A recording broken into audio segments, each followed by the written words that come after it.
Hello everyone, welcome back to my YouTube channel. और हम लोग रीट और सीटेट के लिए टीचिंग मेथड्स पढ़ रहे थे, रीट और सीटेट के लिए। और हम लोगों ने एक टॉपिक शुरू किया था, मापन, आकलन और मूल्यांकन।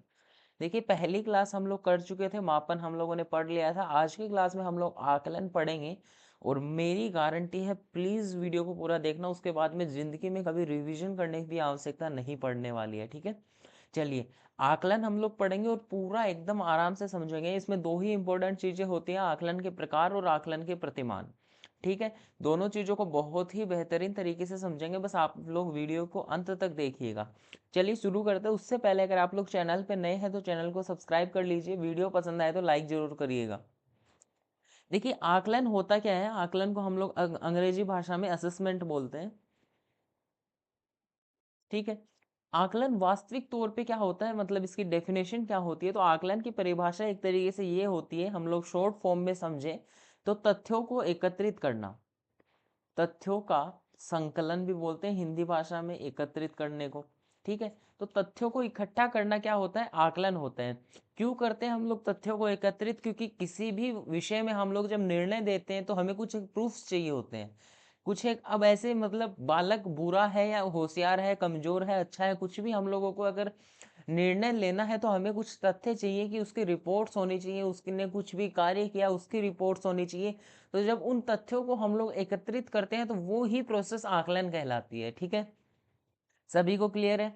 तथ्यों को संकलन क्या होता है? आकलन होता है। तथ्यों का संकलन हम लोग क्यों करते हैं? क्योंकि हमें एक बालक के विषय में, किसी भी विषय में निर्णय देना होता है। ठीक है, अब देखिए, आकलन कुछ एक प्रकार का होता है। आकलन टोटल 4 प्रकार का होता है। चारों प्रकारों को हम बहुत ही बेहतरीन तरीके से समझेंगे आगे चलकर। ठीक है, देखिए यहीं पे हम लोग समझते हैं आकलन के प्रकार।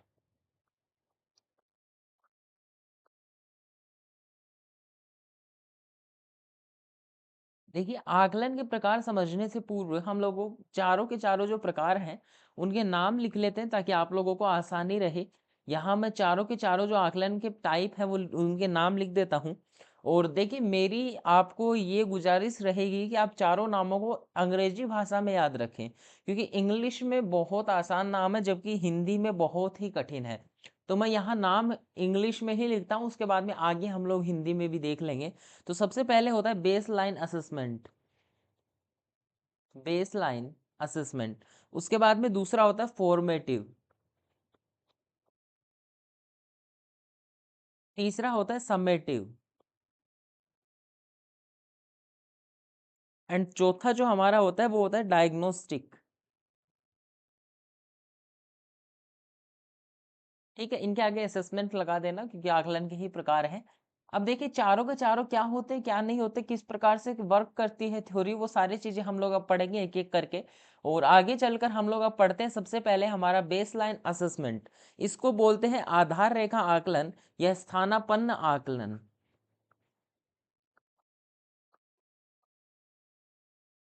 स्थानापन्न आकलन या आधार रेखा आकलन, या फिर इसको हम लोग नियोजनात्मक आकलन भी बोलते हैं। नियोजनात्मक आकलन।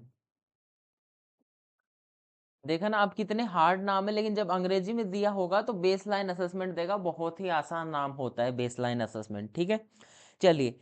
सबसे पहले ये आकलन किया किन क्लास के बच्चों का जाता है? चलिए, उससे पहले मैं इसकी थ्योरी समझाता हूँ, ताकि आप लोग खुद ही बता देंगे उसके बाद में कौन सी क्लास के बच्चों का यह आकलन होगा।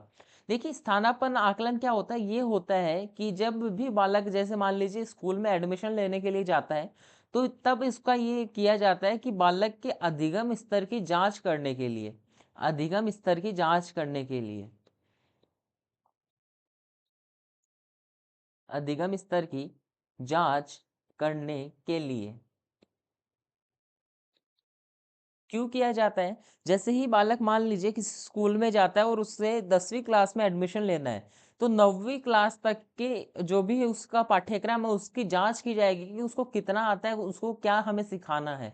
तो वो जो आकलन होता है, उस आकलन को हम लोग स्थानापन्न आकलन, आधार रेखा आकलन, नियोजनात्मक आकलन, बेस लाइन असेसमेंट बोलते हैं। ठीक है, तो ये होता है। अब देखिए इसको अगर मैं प्योर लैंग्वेज में समझाऊं तो सत्र के प्रारंभ में होता है सबसे पहले, जब सेशन स्टार्ट होता है तभी किया जाता है। और शैक्षिक स्तर जो बालक का है, जो उसका अधिगम स्तर है, उसको जांचने के लिए किया जाता है। ठीक है, बस इसमें आपको इतनी ही बातें याद रखनी है। बस अब आप मुझे बता दीजिए कि कौन सी क्लास के बच्चों का हम लोग ये कर सकते हैं आकलन। चलिए देखिए, किसी भी हाई क्लास का, कितनी भी ऊंची क्लास का हम लोग कर सकते हैं, क्योंकि कभी भी बालक किसी भी क्लास में एडमिशन लेगा तो उसके पीछे जितने भी उसने क्लासेस पढ़ी है उसका हम लोग आराम से टेस्ट ले सकते हैं। लेकिन कम से कम उसे पहली क्लास तो पढ़ा होना चाहिए ना। अब जैसे पहली क्लास में एडमिशन के लिए जाता है तो हम लोग किस चीज़ का टेस्ट लेंगे भाई? सबसे पहले सिखाना ही हम लोगों को है, क्योंकि पहली क्लास के लिए आया है बालक। तो कक्षा 2 से शुरू होता है यह आकलन। तो कक्षा 2 से कभी भी कर लो, कितनी भी क्लासेस तक कर सकते हो। ठीक है, कक्षा 2 से शुरू होना चाहिए, ये इंपॉर्टेंट है, ये प्रश्न बन सकता है। ठीक है, तो ये था हमारा स्थानापन्न आकलन या आधार रेखा नियोजनात्मक या बेसलाइन असेसमेंट। ठीक है, आगे बढ़ते हैं और दूसरे प्रकार पे चलते हैं। दूसरा जो हमारा आकलन है वो है रचनात्मक आकलन, रचनात्मक या निर्माणात्मक आकलन। इसे हम लोगों ने फॉर्मेटिव असेसमेंट का नाम भी दिया था।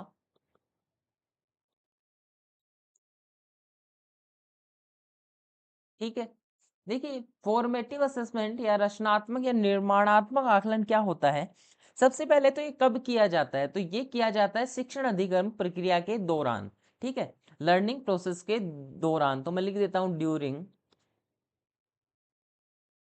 Learning process. अधिगम प्रक्रिया, जब बालक को टीचर पढ़ाता है, पाठ्यक्रम पढ़ाता है, तो उस टाइम पे ये किया जाता है। होता क्या है? रचनात्मक, एक तरीके से ऐसे समझिएगा कि हम लोग इस आकलन से हम लोग जो हमारा पाठ्यक्रम है उसकी रचनात्मक, मतलब उसे किस प्रकार से बालक को पढ़ाना है उसकी रचना करते हैं। किस प्रकार से किया जाता है? जैसे सबसे पहले तो ये अधिगम प्रक्रिया के दौरान किया जाता है, और साथ ही में इसमें एक इंपॉर्टेंट चीज होती है कि भय मुक्त वातावरण में किया जाना चाहिए। ठीक है, तो फियरलेस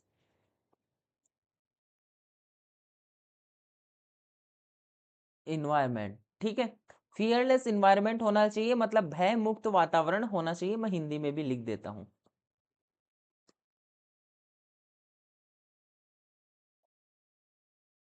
बालक को भय मुक्त वातावरण में विद्यार्थी की प्रगति का जो हम लोग आकलन करते हैं वो आकलन होता है रचनात्मक या निर्माणात्मक आकलन। होता क्या है, क्यों किया जाता है? जैसे बालक को हम लोग पढ़ा रहे हैं, बुक पढ़ा रहे हैं, हम लोगों ने 2 चैप्टर्स कंप्लीट कर लिए हैं। ठीक है, मैथ्स की है, और 2 हमने एक्सरसाइजेस कंप्लीट कर ली हैं। अब ना इसमें क्या होगा कि टीचर बालक का टेस्ट ले लिया। मान लीजिए आप लोग ही टीचर हैं और बालक का आप लोगों ने टेस्ट लिया। तो ये जो आकलन होता है ये होता है रचनात्मक आकलन। आपने टेस्ट क्यों लिया? क्योंकि ये समझने के लिए कि बालक को कितना समझ में आया है। तो ये जो असेसमेंट होता है ये बालक यानी कि विद्यार्थी व शिक्षक यानी कि टीचर दोनों को फीडबैक देता है। क्या समझे? किस प्रकार से देता है कि विद्यार्थी को तो फीडबैक इस प्रकार देगा कि टेस्ट लिया, उसके कम मार्क्स आए तो उसे पता चल गया कि मुझे इस प्रश्नावली में, इस एक्सरसाइज में दिक्कत है, तो वो वहां से कंप्लीट करेगा वापस से।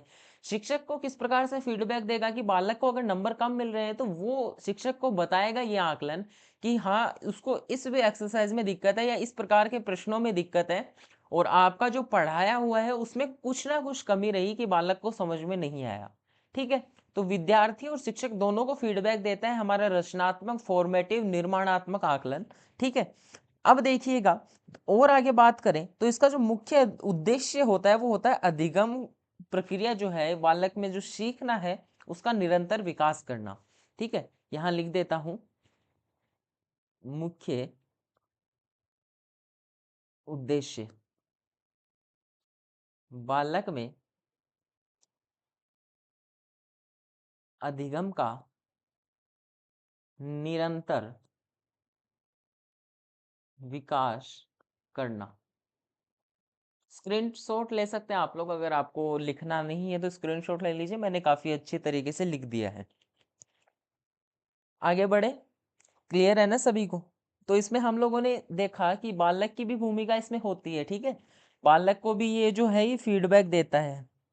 आगे बढ़े अभी, लेकिन हाँ, इसमें आगे बढ़ने से पूर्व हम लोगों को एक चीज और देखनी है, अगर जगह मिलेगी तो मैं यही समझाऊंगा, जरा रुकिएगा। जी हाँ, देखिए, एक ना नाम आता है सेनेटरी महोदय, सेनेटरी महोदय। इन्होंने इस आकलन को सूक्ष्म आकलन कहा है। सूक्ष्म आकलन यानी माइक्रो असेसमेंट। कौन सा? Micro assessment. यहां मैं दोनों ही नाम लिख देता हूं, सूक्ष्म आकलन यानी कि माइक्रो असेसमेंट। तो ये भी आप लोगों को याद रखना है, बहुत इंपॉर्टेंट फैक्ट है एग्जाम के लिए।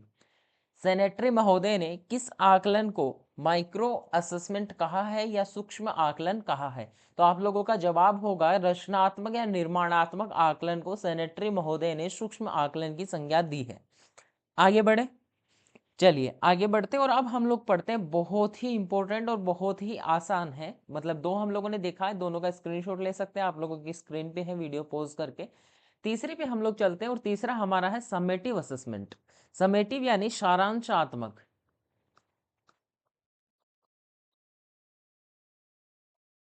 सारांशात्मक आकलन को हम लोग योगात्मक भी बोलते हैं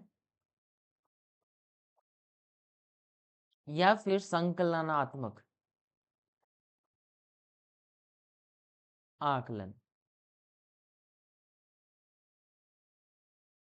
तीनों ही नामों से समेटिव असेसमेंट को जाना जाता है, तो समेटिव असेसमेंट।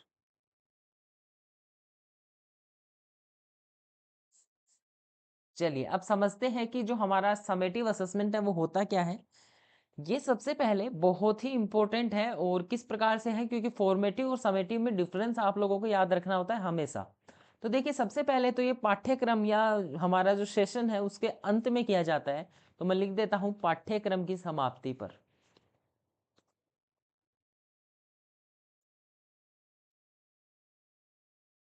समाप्ति पर किया जाता है, ठीक है। हमारा जब सेशन एंड होता है तो उसके बाद में ये जो आकलन है ये किया जाता है। इसका मुख्य उद्देश्य क्या है? समेटिव असेसमेंट का मुख्य उद्देश्य ये है कि विद्यार्थी ने पाठ्यक्रम से क्या सीखा। इसका जो मुख्य उद्देश्य है वो है कि विद्यार्थी ने पाठ्यक्रम से क्या सीखा की जांच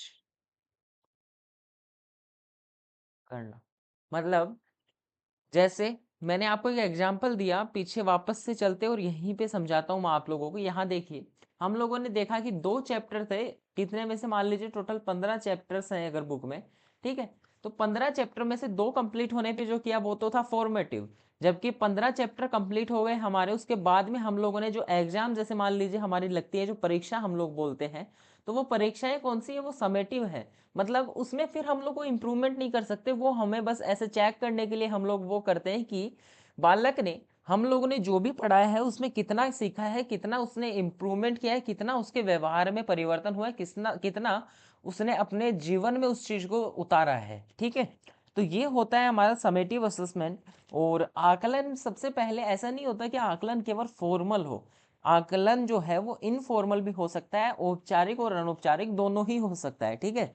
तो इस डाउट में मत रहिएगा कि केवल स्कूल में ही किया जाता है आकलन, अनौपचारिक भी होता है आकलन, ठीक है। देखिए, इसका सीधा सीधा मतलब मैं बताऊं तो ये इस बात का आकलन करता है कि जैसे पाठ्यक्रम या इकाई या कोई सत्र, उसकी समाप्ति पर एक विद्यार्थी ने जो भी सीखा है वो कितना क्या सीखा उसने, उसका जो हम लोग एग्जाम एक तरीके से लेते हैं, वो हमारा होता है समेटिव असेसमेंट, ठीक है।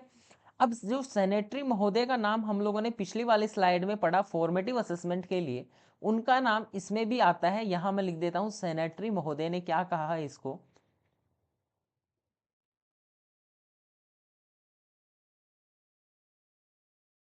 फॉर्मेटिव असेसमेंट को तो उन्होंने माइक्रो असेसमेंट कहा था, और समेटिव असेसमेंट को सेनेटरी महोदय ने वृहद मूल्यांकन यानी मैक्रो असेसमेंट कहा है। मैक्रो असेसमेंट यानी कि वृहद मूल्यांकन। अब आप समझ सकते होंगे कि फॉर्मेटिव एक तरीके से थोड़ा छोटा असेसमेंट होता है, छोटे मतलब लेवल पे हम लोग जो करते हैं, जैसे 2 यूनिट्स हो गई इस प्रकार से, जबकि जो हमारा समेटिव है वो बहुत ही बड़ा असेसमेंट होता है, मतलब जब पूरा पाठ्यक्रम समाप्त हो जाता है तो उसके बाद में किया जाता है। अब आपको एक बहुत ही अच्छा एग्जाम्पल दूंगा मैं इसका, ठीक है, लेकिन उससे पहले एक लाइन में अगर मैं इस आकलन को समझाने का प्रयास करूं तो ये शिक्षा प्राप्ति का आकलन है। शिक्षा प्राप्ति का आकलन है, मतलब बालक ने कितनी शिक्षा प्राप्त की उसका आकलन है। एक ही अगर मैं समझाऊं एक ही लाइन में तो ये है, ठीक है। अब ना बहुत इंपॉर्टेंट चीज हम लोग पढ़ेंगे, चौथा प्रकार नहीं, इसी में समझाऊंगा मैं समेटिव और फॉर्मेटिव का डिफरेंस आप लोगों के सामने लाकर एकदम रख दूंगा। देखिए, मैं आपको 2 लाइनें बताता हूं और आप लोग खुद उसका एग्जाम्पल या उदाहरण बताओगे, उसका आंसर बताओगे। देखिए, जब एक रसोइया है और उसने सूप बना रहा है, वो मतलब सूप बना रहा है, तो जब रसोइया सूप चखता है, और यहाँ पे लिखेंगे हम लोग जब हमारे जो गेस्ट हैं, गेस्ट यानी अतिथि, सूप चखते हैं।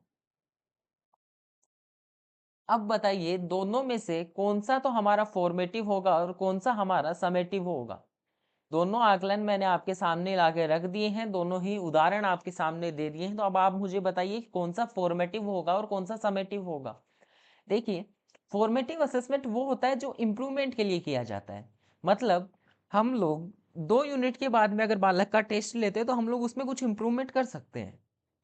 उसे कुछ नहीं समझ में आया तो हम लोग उपचारात्मक शिक्षण कर सकते हैं। तो एक तरीके से निदानात्मक परीक्षण के लिए भी फॉर्मेटिव असेसमेंट काफी योगदान देता है, ठीक है।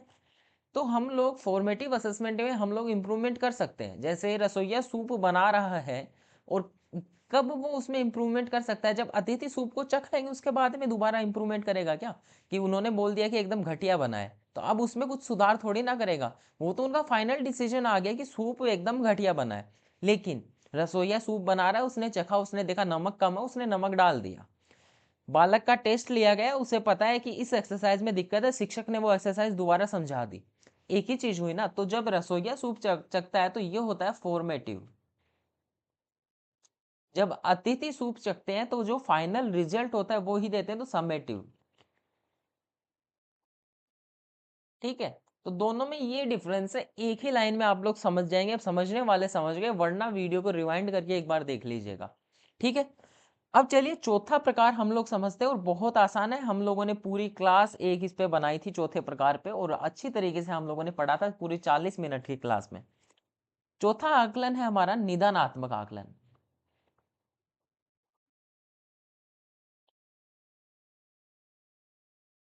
इसे हम लोग अंग्रेजी भाषा में डायग्नोसिस, या हम लोग जैसे हम लोगों ने पढ़ा था कि ये जो शब्द है ये चिकित्सा शास्त्र से लिया गया है, और जब हम डॉक्टर के पास जाते हैं तो वो भी ऐसे नहीं बता पाता ना, कि जैसे आपने बोल दिया पेट में दर्द है, अब डॉक्टर थोड़ी ना बता देगा क्या हो रहा है, तो वो आपको कुछ एक डायग्नोसिस रिपोर्ट मंगवाता है, आपसे चेकअप करवाता है, तो वही है डायग्नोस्टिक असेसमेंट,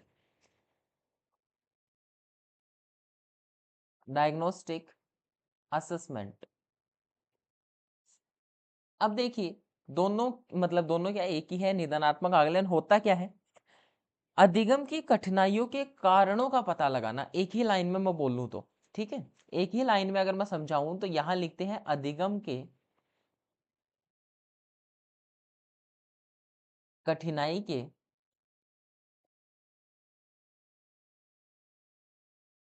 कारणों का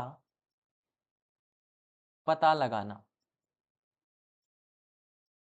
समझे आप लोग कुछ, अगर नहीं समझे तो आप लोग डिस्क्रिप्शन बॉक्स में जाइए या फिर चैनल पेज पे विजिट कीजिए, वहां पे आपको एक इसकी प्लेलिस्ट मिलेगी, निदानात्मक आकलन, उसमें क्लास मिल जाएगी आपको, तो वो क्लास आप लोग मस्ट एकदम देख लीजिएगा, क्योंकि आपके सिलेबस में अगर आपके आकलन है ना, तो निदानात्मक जो परीक्षण है वो तो पक्का ही होगा, ठीक है। तो आपके सिलेबस से रिलेटेड ही है, और जितना आप डिटेल में पढ़ पाएंगे उतना बेहतर होगा। चैनल पे जाके आप लोग देख सकते हैं, और चैनल को सब्सक्राइब भी कर दीजिएगा, और वीडियो पसंद आ रही हो तो लाइक भी कर दीजिएगा, क्योंकि मैंने अपना 100% दे रहा हूँ आपको, ठीक है। चलिए अब आगे बढ़ते हैं, और एक इम्पोर्टेंट टॉपिक हम लोग डिस्कस करते हैं, और टॉपिक नहीं, सब टॉपिक है एक तरीके से, आकलन के प्रतिमान।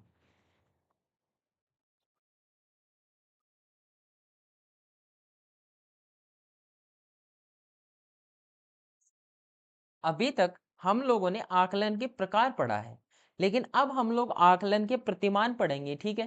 क्योंकि 4 प्रकार हम लोगों ने पढ़ लिए, और आप लोग बड़े ही ध्यान से समझिएगा, खुद ही आंसर देंगे मेरे प्रश्नों के। इसमें 4 प्रकार का जो हमारा आकलन के प्रतिमान है वो भी है। चारों के नाम मैं पहले लिख देता हूं, जैसे हम लोगों ने अधिगम के आकलन के, माफ कीजिए, प्रकार पढ़े थे तब, ठीक है। देखिए पहला है अधिगम का आकलन।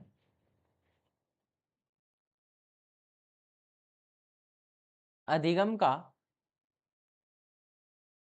आकलन, ठीक है। दूसरा जो हमारा प्रकार है, या मैं कहूं कि दूसरा जो हमारा प्रतिमान है, वो है अधिगम के लिए आकलन, ठीक है। यहां लिखता हूं अधिगम के लिए आकलन।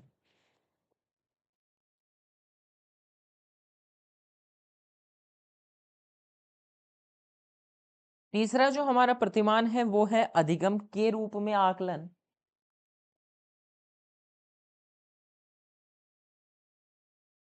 अधिगम के रूप में आकलन। और हमारा जो चौथा है वो है अधिगम में आकलन।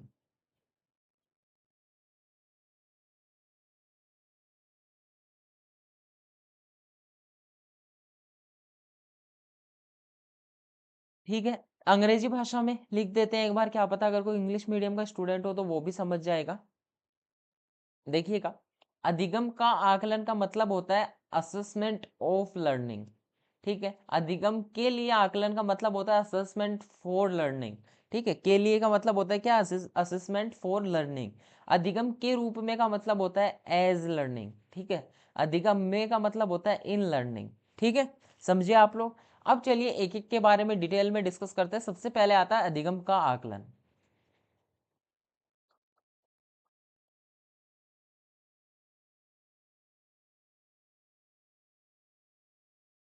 सबसे पहले आता है अधिगम का आकलन। अधिगम का आकलन का हम लोग अंग्रेजी बनाएंगे क्या, असेसमेंट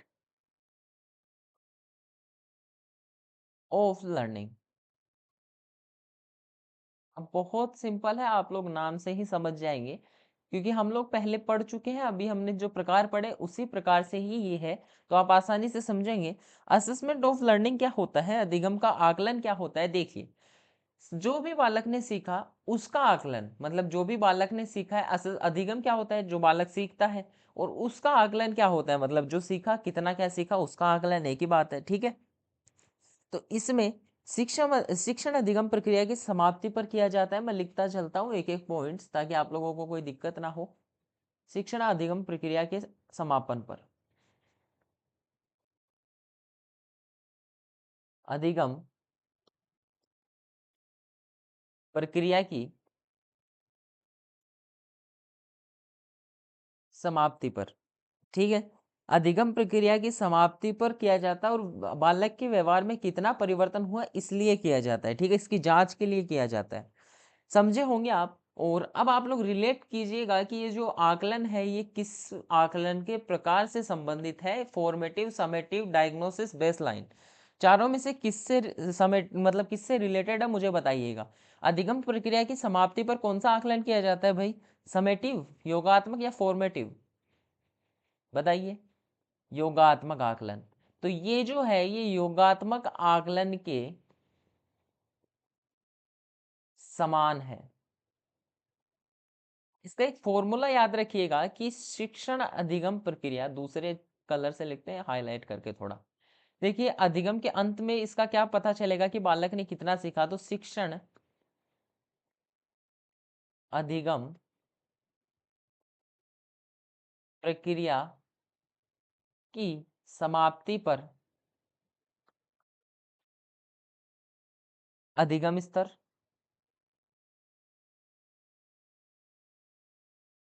माइनस हम लोग लिखेंगे कि शिक्षण अधिगम प्रक्रिया से पूर्व अधिगम स्तर। ठीक है, मतलब बालक ने जब जो शुरू में बालक जितना सीख रहा था उसे हम लोग अगर जब अंत में बालक ने जितना भी उसका लेवल है उसमें से घटा देंगे तो जो बालक ने शिक्षण अधिगम प्रक्रिया के दौरान सीखा है उसका जो हमारा मान है वो निकल जाएगा। जैसे बालक ने यहाँ तक सीख रखा था लेकिन लास्ट में बालक ने यहाँ तक सीख रहा है, जब हम लोग पढ़ा देंगे तब तो देखिए यहाँ तक तो वो सीख ही चुका था तो इतना ही तो सीखा है, जब ऊपर वाले में से ये घटाएंगे तो ये मिल जाएगा हमें वैल्यू। ठीक है, सीधी सी हमारी मैथमेटिक्स है, छोटी सी यहाँ पे तो आप आसानी से कर सकते हैं। ठीक है, चलिए आगे बढ़ते हैं और आगे हम लोग अब दूसरे प्रकार की तरफ बढ़ते हैं और जल्दी से अपने टॉपिक को खत्म करते हैं क्योंकि काफी टाइम हो गया है हम लोगों को क्लास को लगाए हुए। चलिए दूसरे प्रकार पे चलते हैं और दूसरा प्रकार हमारा क्या है, अधिगम के लिए आकलन।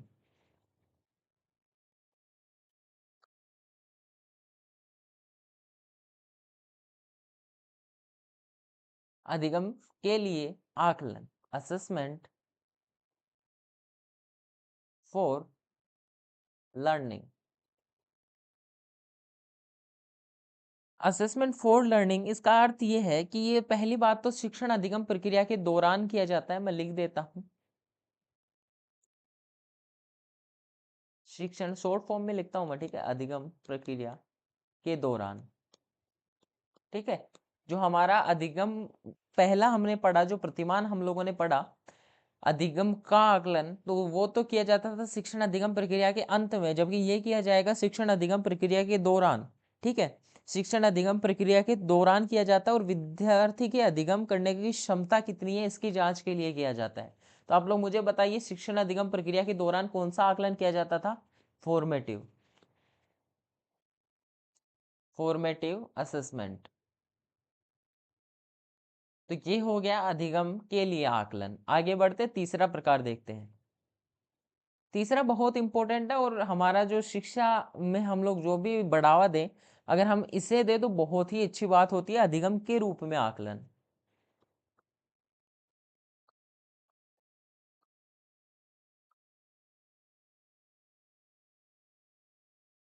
देखिए ये क्या होता है, अधिगम के रूप में आकलन होता क्या है इसकी चर्चा करते हैं। अब देखिएगा इसकी चर्चा करें तो सबसे पहले बताऊं तो ये पीयर लर्निंग को बढ़ावा देता है। पीयर लर्निंग मतलब सह अधिगम, यानी कि जो बालक हैं, जो भी बालक हैं जिनका हम लोगों को आकलन करना है, दो बच्चों को मान लीजिए बैठा दिया और दोनों को हम लोग जो मतलब साथ वाले बच्चे हैं मतलब पीयर है। पीयर ग्रुप क्या होता है, मतलब जो क्लासमेट्स है एक तरीके से वो, तो उनको हम लोगों ने आपस में ही बोल दिया कि एक दूसरे का आकलन करो, तो एक वो करेंगे इसके बारे में तथ्य एकत्र। जैसे यहाँ पे ए और बी हैं और दोनों को बोला गया कि दोनों आपस में आकलन करो, तो ए बी के लिए तथ्य एकत्रित करेगा जबकि बी ए के लिए तथ्य एकत्रित करेगा। तो इसमें क्या होगा कि वो सीखते चले जाएंगे, साथ ही में आकलन के साथ साथ में वो सीखते चले जाएंगे। ठीक है, तो अधिगम ये बहुत ही महत्वपूर्ण होता है, अधिगम के रूप में आकलन जो हमारे आजकल के विद्यालय हैं उनमें इतना इंपॉर्टेंस नहीं दी जाती, बट पीयर लर्निंग बहुत ही एक इस प्रकार की चीज है कि जो बालक नहीं सीख पाते उनको भी सिखा देती है। ठीक है, तो पीयर लर्निंग को बढ़ावा देता है और पीयर लर्निंग के साथ में पीयर असेसमेंट होता है। ठीक है, मतलब साथ वाले जो बालक हैं वो ही आकलन करते हैं।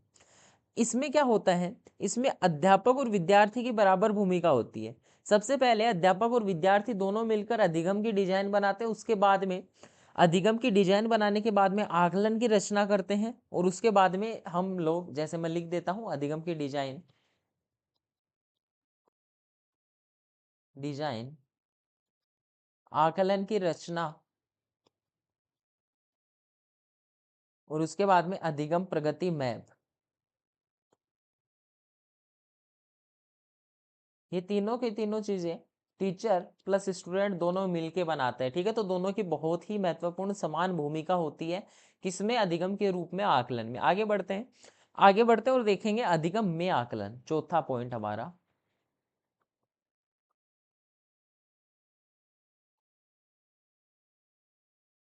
अधिगम में आकलन। क्या होता है अधिगम्य आकलन? अब इसकी चर्चा करें तो अधिगम्य आकलन होता है असेसमेंट इन लर्निंग, अंग्रेजी में तो यही बोलते हैं। अब देखिए होता क्या है ये वास्तविक तौर पे, इसमें हम लोग सही उत्तर पे फोकस करते ही नहीं है, ठीक है। सही उत्तर पे फोकस करने के बजाय उपयोगी प्रश्न पर फोकस की ओर ले जाते हैं हम लोग बालक को। हम लोगों ने जो टेस्ट लिया, मान लीजिए टेस्ट लिया, तो उसमें हम लोग ये फोकस करते ही नहीं है कि बालक का सही उत्तर है कि गलत उत्तर है, बट हम लोग बालक को किस दिशा में लेके चलते हैं? बालक को लेके चलते हैं उपयोगी प्रश्न पर फोकस करने में, मतलब बालक को पता चले कि ये प्रश्न इंपॉर्टेंट है, ठीक है, और फोकस में बालक को पता चले कि ये वाले जो प्रश्न है ये इंपॉर्टेंट है, जबकि सही प्रश्न पे हम लोग इतना ध्यान नहीं देते। ये जो होता है असेसमेंट, इसमें जो सेंटर में इसके जो होता है, इसके जो केंद्र में होता है, केंद्र में कौन होता है? टीचर या बालक? बालक या फिर विद्यार्थी बोल सकते हैं, ठीक है। तो इसके केंद्र में, इस आकलन के केंद्र में कौन होता है? विद्यार्थी होता है। विद्यार्थी अधिगम के प्रदर्शन की पहल करता है, और जो हमारा शिक्षक होता है वो केवल और केवल, ओनली एंड ओनली क्या होता है? परामर्शदाता होता है। परामर्शदाता होता है कौन? शिक्षक। मतलब केवल शिक्षक सलाह देता है, सिखाता नहीं है इतना, ठीक है। केवल जैसे हम लोगों ने, हम लोग देखेंगे सतत एवं व्यापक मूल्यांकन में हम लोग कुछ एक शिक्षण विद्या भी देखेंगे। जैसे हम लोग शिक्षण विद्या पढ़ेंगे ना, तब हम लोग कुछ एक विधियों में इस प्रकार पढ़ेंगे कि उन विधियों में जैसे हम लोग एक ना लैब मेथड देखते हैं कि जो बालक है वो खुद काम करता है, लेकिन जो शिक्षक होता है वो केवल उसे सलाह देता है, उससे अगर शिक्षक से कुछ प्रश्न पूछे जाते हैं तो उनका आंसर कर देता है, और बालक को कुछ एक सलाह देता है कि किस प्रकार से तुम्हें पढ़ना है और किस प्रकार से तुम्हें प्रगति करनी है, ठीक है। तो वही इस भूमिका शिक्षक की अधिगम में आकलन में भी होती है, ठीक है। तो चलिए यहाँ पे हमारे जो चारों के चारों आकलन के प्रतिमान है वो कंप्लीट होते हैं। आकलन के प्रकार हम लोग पहले ही पढ़ चुके हैं। मैं वापस से एक बार स्लाइड्स निकाल देता हूँ। चलिए एक सेकेंड, मैं वापस से स्लाइड्स निकाल देता हूँ ताकि आप लोग जो है वो स्क्रीनशॉट ले सके। पीछे चलते हैं, हम लोग स्टार्टिंग से देखते हैं हम लोगों ने जो भी पढ़ा वो। जी, यहाँ से हम लोगों ने शुरू किया और चारों के चारों हम लोगों ने अधिगम के आकलन के, माफ कीजिए, प्रकार पढ़े। Baseline, formative, summative and diagnostic, ठीक है, चारों के चारों पढ़े। उसके बाद में हम लोगों ने आगे बढ़ते हुए ये चारों के चारों, आप लोग स्क्रीनशॉट ले लीजिए वीडियो पॉज करके। ये हमने डिफरेंस समझा फॉर्मेटिव और समेटिव के बीच में, निदानात्मक पढ़ा। उसके बाद में चार प्रतिमान आते हैं, ऑफ, फॉर, एज, इन। तो ये पढ़ा ऑफ, ये फॉर, ये एज और ये इन, ठीक है। उसके बाद में हमारा जो टॉपिक है वो खत्म होता है। बस अब मैं कुछ समझाने वाला हूँ, देखिएगा। इस चैनल पे हम लोग राजस्थान का पूरा जीके, पूरी की पूरी टीचिंग मेथड्स और साथ ही में पूरी की पूरी मैथ्स कंप्लीट करते हैं, ठीक है। तो इस चैनल को सब्सक्राइब कर लीजिएगा अगर आपको तीनों में से कोई भी टॉपिक है वो पढ़ना है, इंपॉर्टेंट लगता है आपको, आपके सिलेबस में है, तो आप लोग चैनल को सब्सक्राइब कर लीजिएगा। वीडियो पसंद आई होगी आई होप आपको, तो वीडियो को लाइक कर दीजिएगा, अपने दोस्तों के साथ में शेयर कर दीजिएगा। कल मिलते हैं, मूल्यांकन पढ़ेंगे, तब तक के लिए धन्यवाद।